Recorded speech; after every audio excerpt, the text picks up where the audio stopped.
My name is Sophia Green. I was 16 years old when it happened. When my world, my sense of safety, shattered into something I still can't put back together. It was a rainy October night in Austin, Texas. The kind where the air feels heavy and the rain taps against the windows like impatient fingers. My parents had gone to a charity gala downtown and wouldn't be back until midnight. I'd been left alone plenty of times before, and I liked the solitude. I had the whole house to myself. A modest one-story home on a quiet street, lined with towering oaks that swayed in the wind. I remember how the air smelled, damp and earthy from the rain. I had just finished heating up a slice of leftover pizza when I heard it, a sound faint and metallic, scraping against something solid. At first, I brushed it off. The wind, I thought. Maybe the neighbor's trash cans dragging across the pavement. But then it came again. Scrape. I felt the hair on my arms rise. It wasn't the rhythmic clatter of the rain or the groan of tree branches. It was something deliberate, intentional. I muted the TV, the sudden silence swallowing the room. I strained my ears. There it was, coming from the basement window. My chest tightened. I crept to the front window, peeking through the curtains. That's when I saw it. A van, parked across the street. No headlights, no interior lights, just a dark, unmoving shape. My heart began to thump hard enough to feel in my throat. The windows were tinted black and I couldn't see inside. I told myself it could belong to anyone, a neighbor, a friend visiting someone down the street, but something felt off, the way it just sat there, waiting. The basement window. The thought hit me hard. It was old and the latch stuck sometimes. Dad kept saying he'd fix it, but he never did. I moved through the hallway, my socks silent on the hardwood floors. My pulse roared in my ears as I peeked into the kitchen, where the door to the basement stood ajar. I hadn't left it that way. That's when I heard it. The unmistakable click of a window sliding open. My stomach dropped. Someone was trying to get in. I backed away slowly, heart hammering, and grabbed the largest knife from the wooden block on the counter. My hands shook so badly that I nearly dropped it. The scraping stopped. Then, footsteps. Soft, careful, just above the basement stairs. I felt cold all over. My breathing turned shallow, rapid. The floor creaked. A warning, or maybe a threat. I didn't wait to find out. I bolted. Not outside, that would be stupid. They could be waiting. I sprinted to my parents' bedroom and locked the door behind me. My fingers fumbled for my phone, slick with sweat. I dialed 911, pressing the speaker with shaking hands. A calm voice answered. 911, what's your emergency? I swallowed the lump in my throat. Someone's in my house. Can you stay on the line with me? Where are you right now? In my parents' bedroom. My voice was a whisper, barely audible over my ragged breathing. They're coming from the basement. Please, please, send someone. A crash, the sound of glass shattering. I slapped my hand over my mouth, muffling a whimper. They had broken through the kitchen window. The operator's voice remained steady. Help is on the way. Stay where you are. Are you alone? Yes, I whispered. Oh my God. Footsteps. Slow, heavy, moving down the hallway. My hallway. I could hear them breathing. Tears blurred my vision as I squeezed myself into the closet, the slats of the door cutting stripes of darkness across my trembling face. The knife felt too small, too useless, but I clung to it as if it could keep me alive. The footsteps stopped outside the bedroom door. The handle rattled. Then a voice.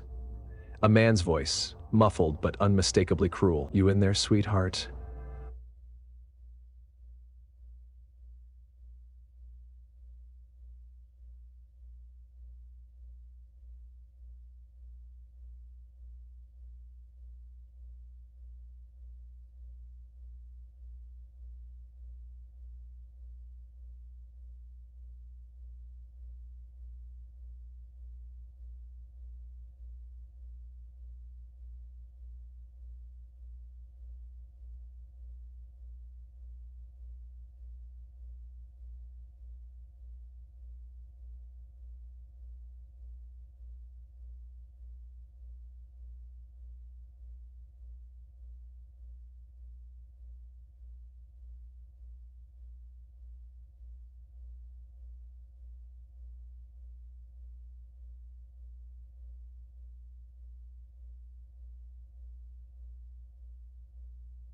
I couldn't answer. I was too busy praying. Then I saw it, through the closet slats. A face. He was at the window. He was outside the bedroom window. A second man. A gloved hand tapped against the glass, slowly, mockingly. I choked back a scream. The bedroom door splintered, flying inward with a deafening crack. I curled tighter into the darkness, my body shaking so violently I thought my bones would rattle. Boots on carpet, the man stepped inside. I could hear his breathing, slow and even, like he was enjoying this. I felt his shadow fall over the closet. The slats of the door parted, his masked face into thin strips, but his eyes, those cold, empty eyes, burned into mine. He lifted something, a crowbar tipped with shards of my front window. I couldn't breathe. I couldn't move. Then, the wail of sirens. The man stiffened, his head snapping toward the sound. His hiss of frustration escaped his lips. Shit. The pounding of footsteps. Retreating this time. Through the broken door, down the hall. More crashing. I stayed frozen, heart slamming in my chest, until the booming shouts of officers filled the house. "Police! Come out with your hands up!" The voice felt like salvation, but I still couldn't move. When they found me, I was still curled up in that closet, clutching the knife like it was my lifeline. I couldn't stop shaking. I didn't stop for hours. The intruders were gone. They never caught them. The van? Stolen. Wiped clean. My parents sold the house. We moved, but I never moved on, because they didn't just break into my home. They broke into my mind. Now, every creak, every shadow, every sudden sound is a warning, and I live knowing the scariest part.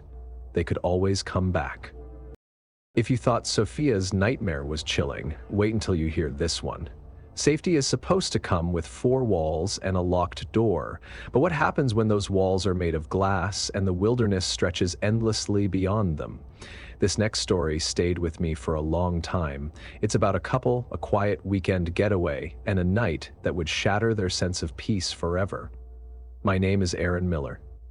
I was 28 when it happened. It's been 3 years and I still can't close my eyes without hearing the sound of breaking glass. It was supposed to be a perfect weekend.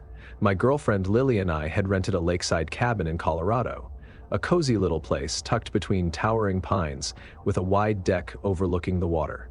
It was late October, the air crisp, the trees still clutching the last of their autumn leaves. Lily loved the outdoors and I loved Lily. We had planned this trip for months, just the two of us, far from the noise of the world. No traffic, no emails, just silence and stars. The first night was everything we wanted. We grilled steaks on the deck, sipped wine by the fire, and listened to the distant call of an owl. The only sounds were the soft lapping of the lake and the occasional creak of the old wood floors. By 11 p.m., we were curled up in bed, the warmth of the fireplace crackling from the other room. But peace is a fragile thing, and sometimes it shatters without warning. It started with a sound, a heavy, hollow thump from outside. I jolted awake, the room still glowing faintly from the dying fire. Lily stirred beside me, her voice groggy. "What was that?" I listened. The wind? A tree branch? Then it came again. Thump, thump. This time it was unmistakable. On the deck, right outside our bedroom window. I slipped out of bed, my heart starting to race. "Stay here," I whispered, my voice tight. Lily sat up, clutching the blanket to her chest. "Aaron, what?" A sudden bang rattled the windows and Lily gasped. Someone was pounding on the glass, a voice low and rough, barely audible through the wall. "We know you're in there." My stomach dropped. I didn't think, I acted. I grabbed the fireplace poker from the hearth and crept toward the sliding glass door that led to the deck. The curtains were drawn, but the shadow behind them was unmistakable. A man standing just beyond the glass. Then I saw another figure moving near the side window. There were 2 of them. Lily's voice, tight with fear. "Aaron, call the police!" I reached for my phone on the nightstand, but my hand froze mid-air. The glass door exploded inward with a deafening crash.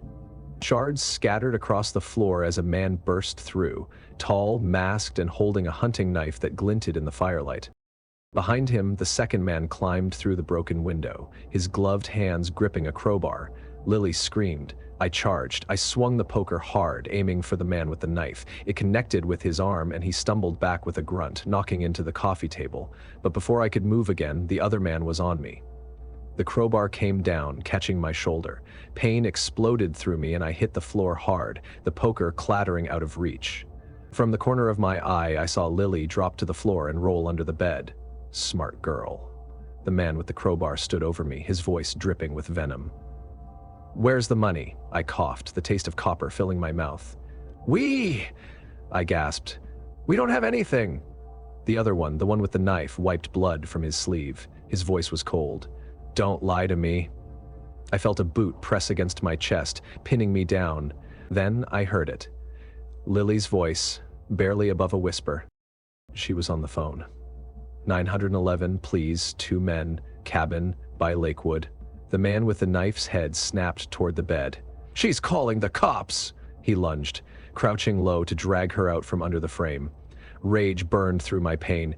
"Get your hands off her!" I grabbed the closest thing I could, an iron fireplace log holder, and swung it upward, striking his knee with a sickening crack. He roared in pain and dropped to the floor. "Fuck!" he screamed, clutching his leg. The man with the crowbar snarled and kicked me hard in the ribs. I felt something break. The pain was blinding, but then, distant sirens. The sound was faint but unmistakable. The man's eyes darted to the broken window. "Shit, cops!" The one with the busted knee snarled at me, his mask twisted in pain. "You're lucky." In a heartbeat, they bolted. One out the window, the other through the shattered door. The room fell into a heavy silence, broken only by Lily's sobs and my labored breathing. The police arrived minutes later, blue and red lights slicing through the dark. They found me on the floor, bleeding and broken, and Lily trembling under the bed, the phone still in her hand. The men? Gone. Vanished into the night. The police found nothing but footprints and shattered glass. I spent days in the hospital, 2 broken ribs, a dislocated shoulder, and more cuts and bruises than I could count. Lily stayed by my side, her hands shaking every time the door opened. We never went back to the cabin. It's been 3 years. We're still together, but something in us broke that night. Lily doesn't like being alone anymore. I haven't slept without a weapon within reach since. They never caught them. And that's the worst part, because I know they're still out there. And every time I hear glass breaking or footsteps in the night, I wonder if they're coming back to finish what they started. You never know when the walls you trust will shatter around you. And when they do, what's left behind is something you can never rebuild. If you thought Aaron and Lily's cabin nightmare was unsettling, this next one will make you question every bump, every creak you hear when you're home alone. Because sometimes the thing you fear most isn't outside trying to get in. It's already inside, watching you. This is Ethan's story. My name is Ethan Ross. I was 15 when it happened. I still sleep with the lights on. It was spring break and my parents had left for a weekend trip to Atlanta, trusting me to watch the house and take care of Whiskers, our old tabby cat. I didn't mind. I liked having the place to myself. We lived in a rural area outside Savannah, Georgia. Our nearest neighbor was half a mile away, and the only thing behind our house was a stretch of thick woods. The house was old, creaky floors, drafty windows, the kind of place that groaned at night. But it never bothered me. Not until that weekend. I remember it was a Saturday night. The air was cool and a soft wind rustled through the trees. I was on the couch, half watching a crime show, scrolling through my phone. Whiskers was curled up on the armrest, her ears twitching in her sleep.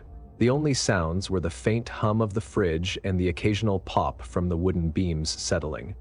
Then, Whiskers' ears shot up. Her eyes snapped open, wide and alert. She turned her head toward the hallway, her body going stiff. A low, throaty growl rumbled from her chest. I paused the TV. "What is it, girl?" she hissed. Deep, angry, a sound I'd never heard from her before. She was staring toward the attic door. I felt my stomach knot. The attic. I listened. At first, there was nothing, just the wind. Then, thump. A soft, distant thud directly above us. I froze, my breath caught in my throat. My mind raced. Could it be a raccoon? We'd had squirrels in the attic before. Yeah, that's all it was. Animals. But then I heard it again. Thump, shuffle, creak. Not the quick, scurrying sounds of tiny paws. These were footsteps. Slow, heavy. I felt the chill run through my entire body. I told myself to be rational. The house was old. Old houses make noises. Whiskers was just spooked by something outside. But my hands were shaking. I grabbed a flashlight from the side table and crept into the hallway. The attic door, a pull-down hatch with a ladder, was closed. No signs of anything wrong. I stood beneath it, staring up. "Hello?" I called, my voice barely steady. "Anyone there?" Silence. I felt ridiculous. Of course no one was there. I reached up, giving the hatch a quick tug. Secure. Locked tight. Sighing, I shook my head. "Get a grip, Ethan," I muttered and turned back toward the living room. But Whiskers hadn't moved. She was still crouched low, her tail puffed up, eyes locked on the ceiling. I tried to settle back on the couch, but my nerves wouldn't let me. Every creak, every whisper of wind outside felt too loud. Whiskers wouldn't relax. She kept pacing, her ears flicking toward the hallway. By midnight, exhaustion won. I turned off the TV and shuffled upstairs to my room, Whiskers following close behind. She never slept in my room, but that night she curled up right next to me on the bed, her body tense and alert. I barely slept. My ears were tuned to every sound, my heart racing with every creak of the old wood. But eventually, exhaustion pulled me under, until something woke me, a creak. My eyes shot open. The sound hadn't come from outside. It came from inside, the hallway. I felt Whiskers' body stiffen beside me, her ears flat against her head. I turned my head, barely breathing, and saw it. A shadow. Under my bedroom door, someone was standing there. I clamped a hand over my mouth, barely stifling a gasp. My pulse pounded so loudly I thought they'd hear it. The shadow moved, slowly, deliberately. The floorboards groaned under their weight. Then, the handle. The doorknob rattled softly. My entire body screamed with terror, but I didn't move. I couldn't. The knob twisted, once, twice, locked. Thank God I had locked it. But then I heard something worse, a soft, low whisper. "I know you're in there." My vision tunneled, my chest so tight I couldn't breathe. The voice was deep, rough, but with a sick, almost playful edge. The whisper faded, then silence. I didn't dare move. The shadow under the door stayed for a long, unbearable moment. Then it disappeared. I waited. 5 seconds. 10. A full minute. Nothing. I reached for my phone, 911, my fingers barely steady enough to type, when I heard it. Above me, the faintest creak from the attic. My blood turned to ice. The intruder hadn't come from outside. They had been in the house the whole time. I didn't think. I acted. I grabbed Whiskers and bolted for the ensuite bathroom, slamming and locking the door behind me. My hands shook violently as I hit call on 911. "Hello, Rissy." 911, what's your emergency? My voice was a whisper, panicked and broken. "Someone's in my house. They're in the attic. They tried to get into my room." The dispatcher's voice was calm but firm. "Stay on the line with me. Are you somewhere safe?" "In the bathroom, upstairs." My voice trembled. "Please hurry." Suddenly, a loud crash. I jolted, my heart nearly stopping. It came from my room. The attic hatch. He had come down. I slapped a hand over my mouth to stop the sob that threatened to escape. Whiskers was pressed against my chest, trembling. Then, footsteps, slow, steady, crossing my room. The doorknob to the bathroom jiggled. I squeezed my eyes shut. Then, bang! He slammed against the door. Once, twice. The wood splintered. "They're here," I whispered into the phone, panic breaking through my voice. "Officers are 2 minutes away," the dispatcher said. "Stay quiet, stay hidden," but the door... crack. A deep split formed down the center. I pressed my back against the tub, knowing it wouldn't matter. If he broke through... Sirens. The distant wail of sirens. The banging stopped. A curse from outside the door. Heavy, hurried footsteps. Then, the sound of someone climbing. Back up into the attic. The next minutes were a blur. The front door crashing open, shouts, "Police!" Heavy boots on the stairs. I barely registered when they found me, curled in the tub, whiskers still clutched to my chest. I couldn't speak. I couldn't even cry. The police searched the house. They found the attic hatch wide open, but no one inside. No sign of forced entry. But in the attic, they found something else.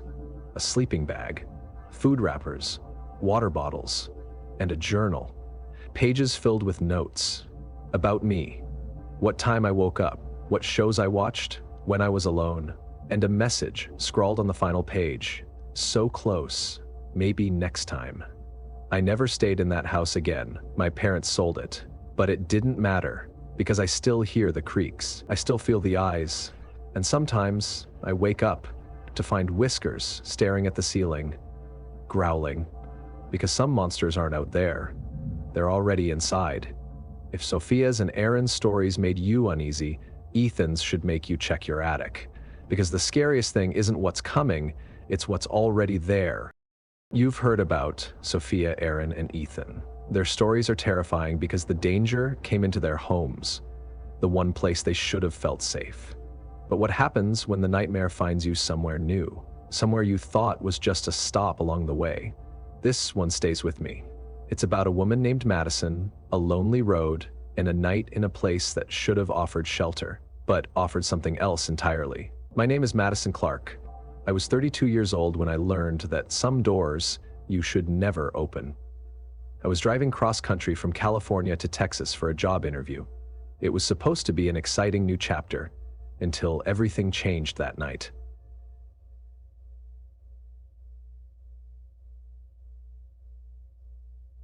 I remember the moon hanging low, the desert stretching endlessly on either side of the highway. My phone had lost service miles back, and the only company I had was the faint hum of the radio and the occasional flash of headlights from a distant truck. It was nearly 1:30 a.m. when I saw the sign. Desert Vista Motel, 1 mile ahead, vacancy. I was exhausted. My eyes burned from hours on the road, and the thought of a shower and a bed was too tempting to pass up, so I pulled in. The place was a run-down, single-story building, the kind you'd see in an old movie. A neon sign buzzed weakly, flickering between Desert Vista and a hollow, broken vacancy. The parking lot was nearly empty, just one other car, a dusty, beat-up sedan. Inside the office, a bell sat on the counter, but no one was there. The smell of stale air and cheap cleaner clung to everything. I rang the bell once. Twice. Nothing. I was about to leave when I heard it.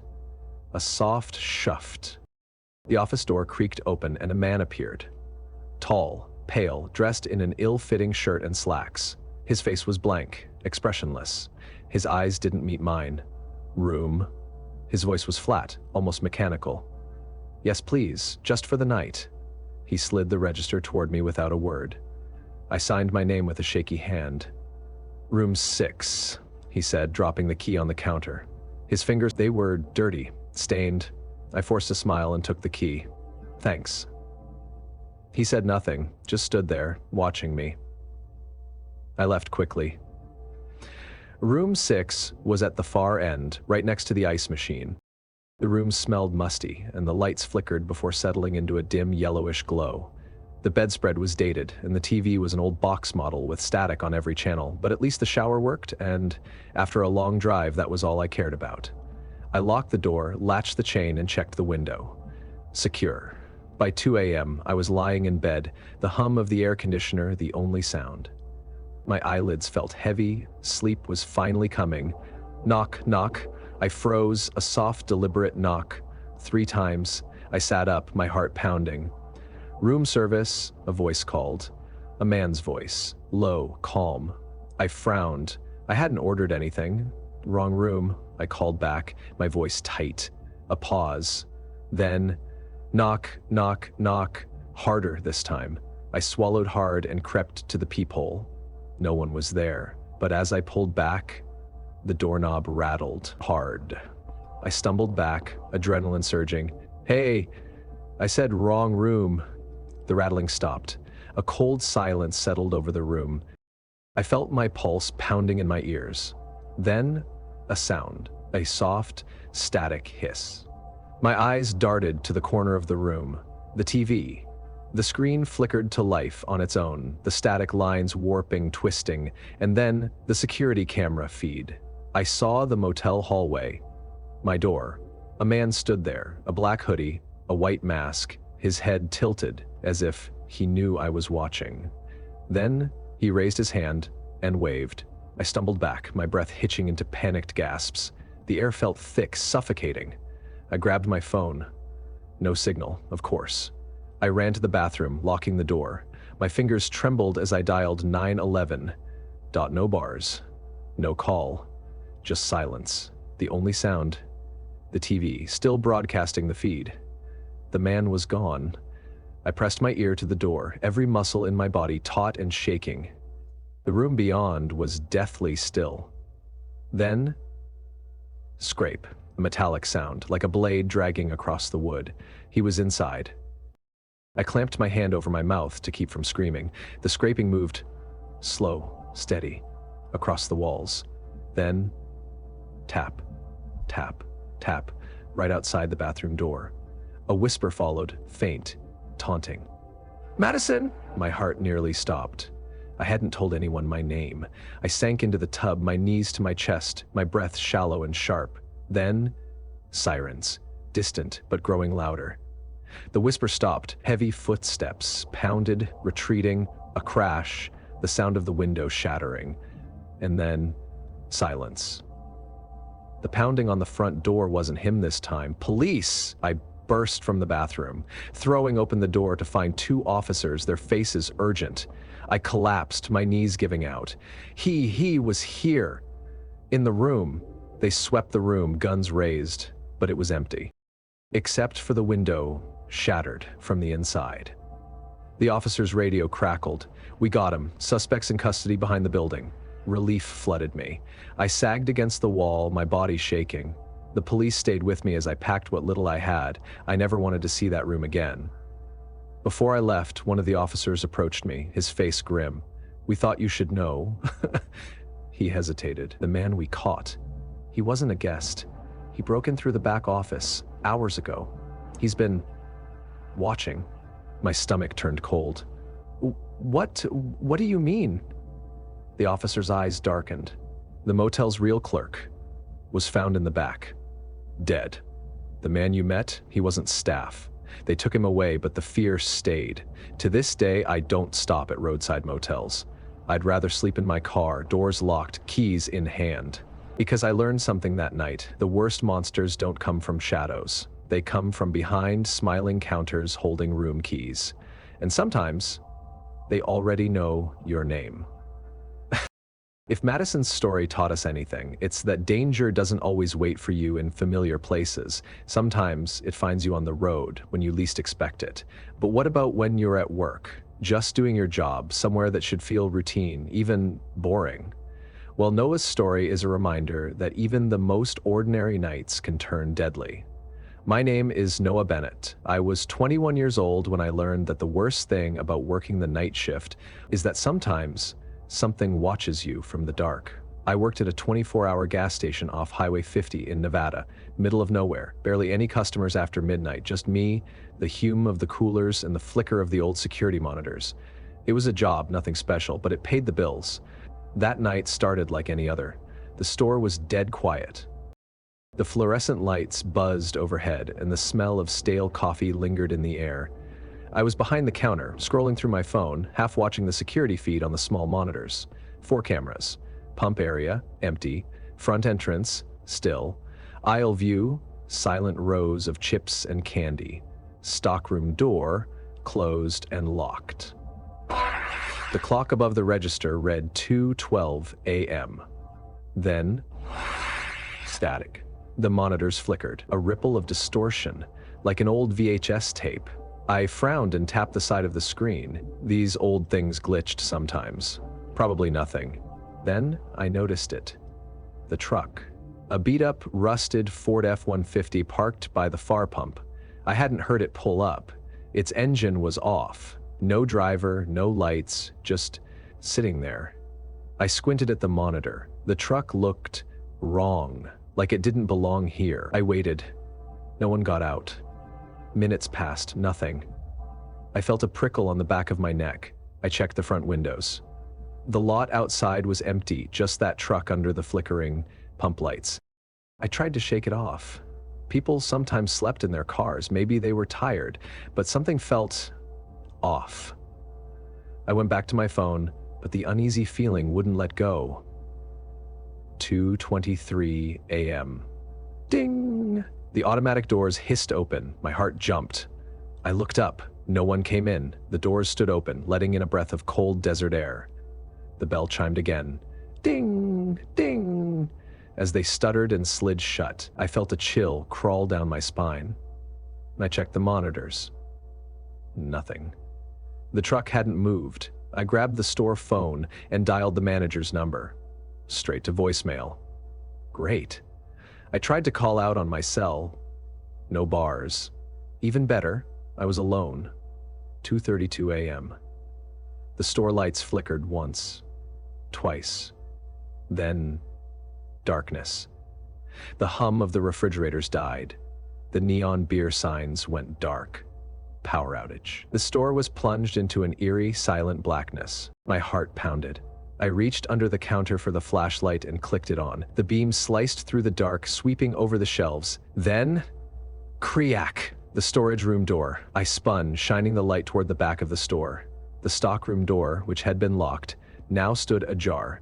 A cold pressure gripped my chest. I swallowed, hard. Hello? I called, my voice tight. Who's there? No answer. Just the faintest sound. A breath. My hand found the crowbar under the counter. I gripped it tight, my knuckles white. I stepped forward, my sneakers scuffing the linoleum. The air felt wrong, stale, heavy. My flashlight beam trembled as I aimed it through the crack in the door. The shelves inside were still, lined with boxes of chips and soda. But something moved. A shape, just out of sight. Then thump! A box toppled over, sending cans rolling. The sound made me jump. I backed up. But before I could retreat, slam, the stockroom door crashed shut. I gasped, my breath sharp and ragged. The store phone, dead. My cell, no signal. I was alone, but was I? I spun back toward the counter. The security monitors, they flickered, and then the truck. The driver's side door was open, but no one had gotten out. Then the aisle camera feed glitched, and I saw it. A figure, moving. Inside the store. My stomach dropped. I heard, soft footsteps, not from the aisle, from behind the counter. My breath hitched. I turned.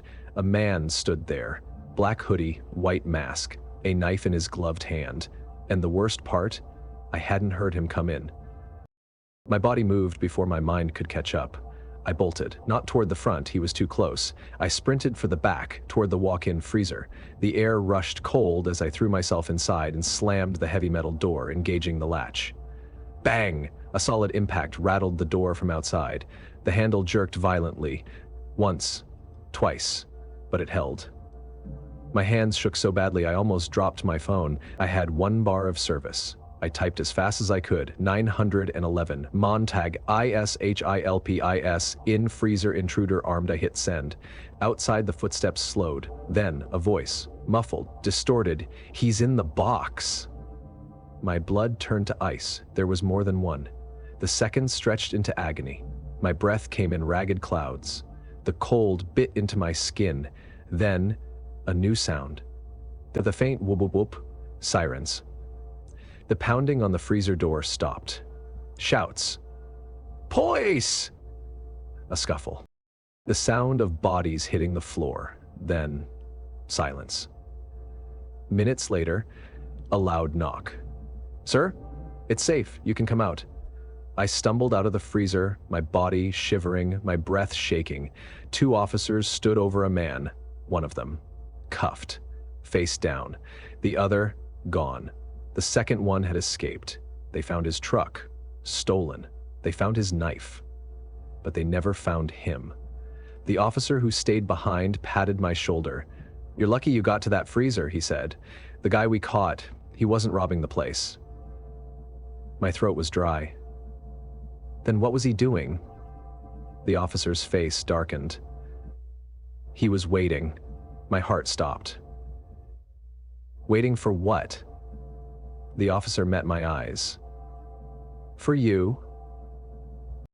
I quit the night shift after that, but some nights, when I'm lying awake, I swear I still hear it. The freezer door handle rattling. That was Chapter 5, Noah's Night Shift Horror. A normal shift turned into a nightmare, because sometimes the scariest thing at work isn't what's in front of you, it's what's watching you. And now, there's only one story left, the darkest, the most personal.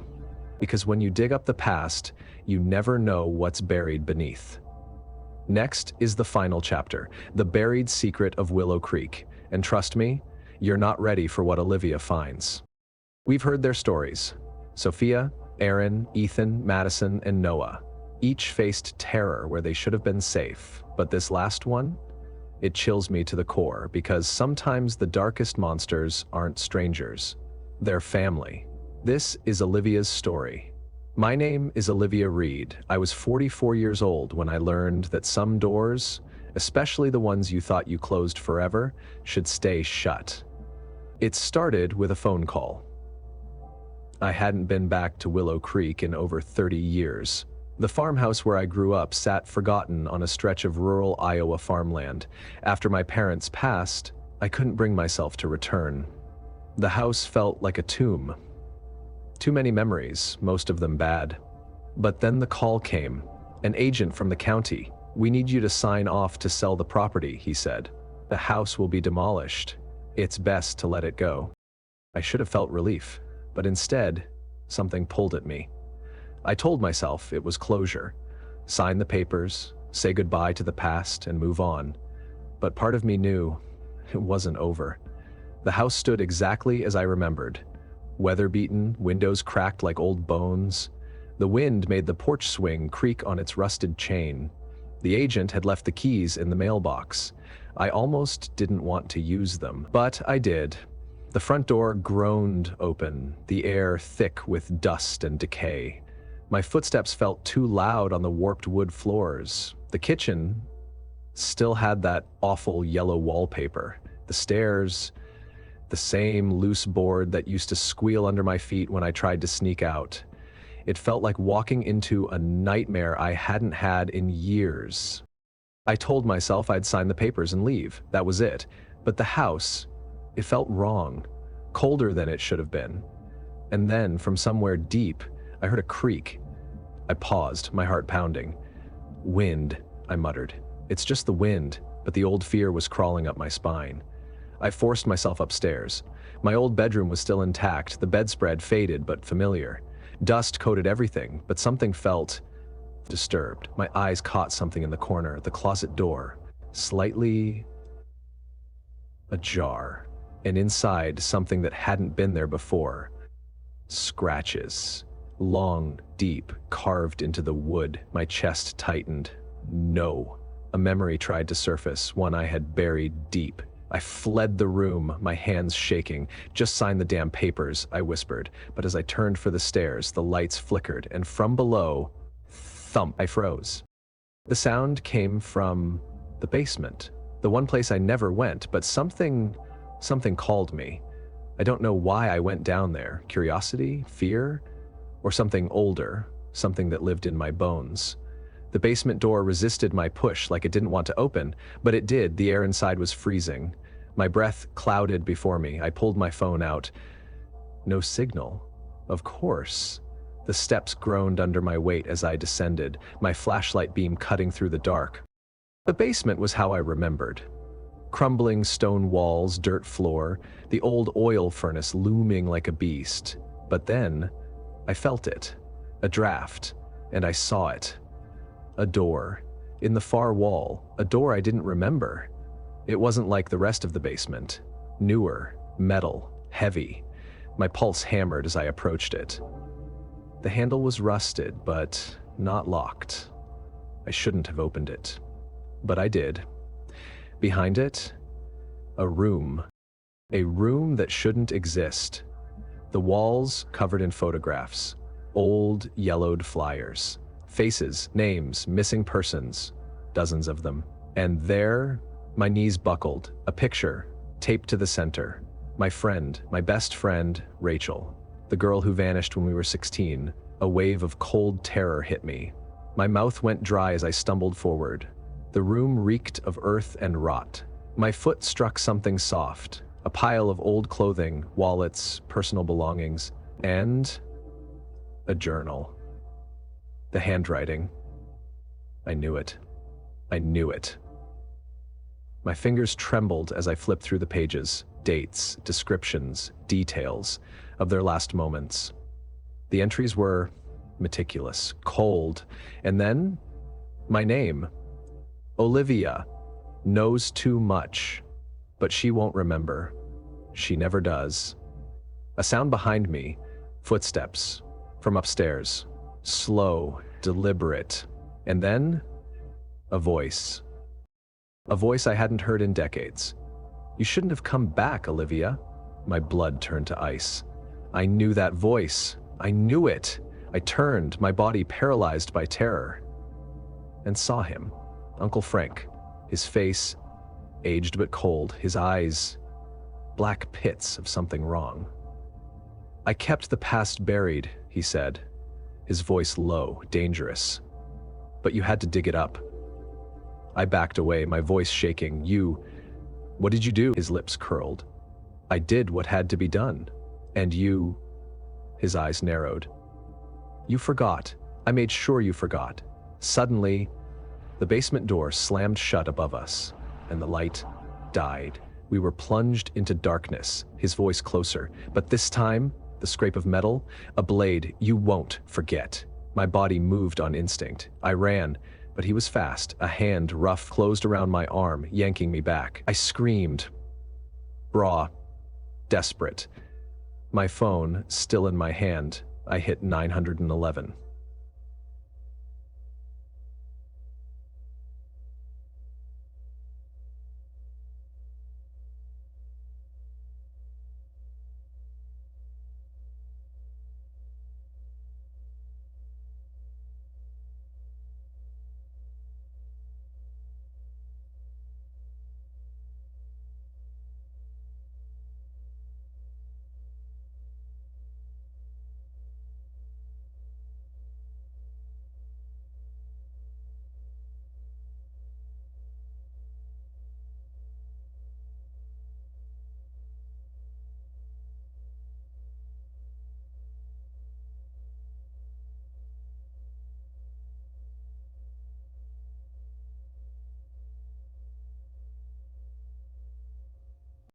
A voice through the speaker. 911, what's your emergency? Hello? Hello? The dispatcher's voice, loud in the silence. It was enough.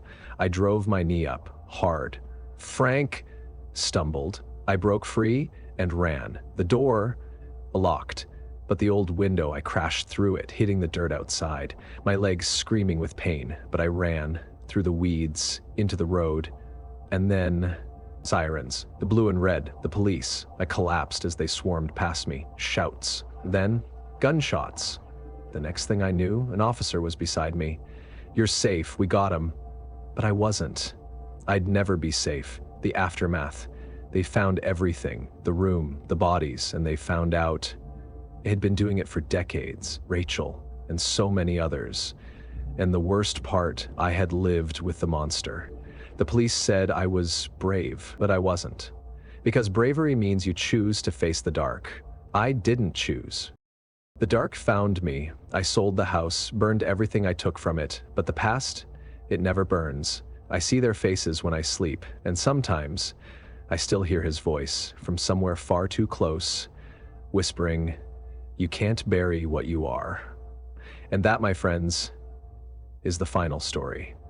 The one that proves the scariest monsters aren't the ones outside, they're the ones we know, the ones we love, the ones that live in our own. The unknown is always waiting. Thank you for staying with me through these 6 chilling stories. Each one, though terrifying, carries lessons that are just as real as the fear they evoke. Because horror, at its core, isn't just about monsters and shadows, it's about survival, choices, and the scars we carry long after the nightmare ends. From Sophia, we learn that complacency is dangerous. She thought her neighborhood was safe until it wasn't. Always trust your instincts, secure your home, and never ignore the small signs that something feels wrong.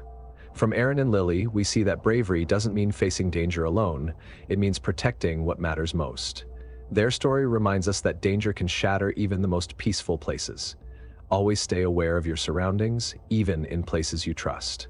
From Ethan, we are reminded that monsters can be closer than we think. His terror came from above, hiding where he felt safest. It's a chilling warning to stay aware of your home's vulnerabilities and trust your pets. Because sometimes they sense what we can't. From Madison, we learn the importance of trusting your instincts about people and places. Her discomfort with the motel wasn't paranoia, it was survival instinct. If something feels off, leave. Your gut is often your best defense. From Noah, we are shown how routine can make us vulnerable. He thought his night shift would be just like any other, until it wasn't. No matter how familiar a place is, never let your guard down. Stay alert and always have a plan for emergencies. And from Olivia, perhaps the most terrifying lesson of all, the worst horrors can come from within the people we trust. Her past, buried and forgotten, returned with a vengeance. Her story reminds us to confront the shadows of our past, because some secrets left unchecked can destroy us. Trust your gut. If something feels wrong, it probably is. Never ignore that inner voice. It's your most powerful survival tool. Secure your space, lock your doors and windows, know your surroundings. Don't wait for a threat to show up to be prepared. Have a plan, whether at home, on the road, or at work. Know your exits, have your phone charged, and keep emergency numbers handy. Don't be afraid to run. Survival isn't about fighting, it's about escaping. Your life is more important than anything you could lose. Share your whereabouts. Always let someone know where you are, especially if you're traveling or working alone at night. Learn from fear, don't be ruled by it. Fear keeps us alive, but courage is what brings us through the darkness. From the bottom of my heart, thank you for being part of the Enigma of the Unknown family. Your support, every view, like, comment, and share means more than you know. You've turned this channel from a passion project into a true community of thrill seekers and storytellers. But remember, these aren't just stories to scare you, they're stories to prepare you. Because horror, at its core, teaches us how to survive. So stay safe, stay aware, and remember, the unknown is always closer than you think. Until next time, sleep tight, and if you hear something in the dark, maybe don't check, because sometimes it's better not to know.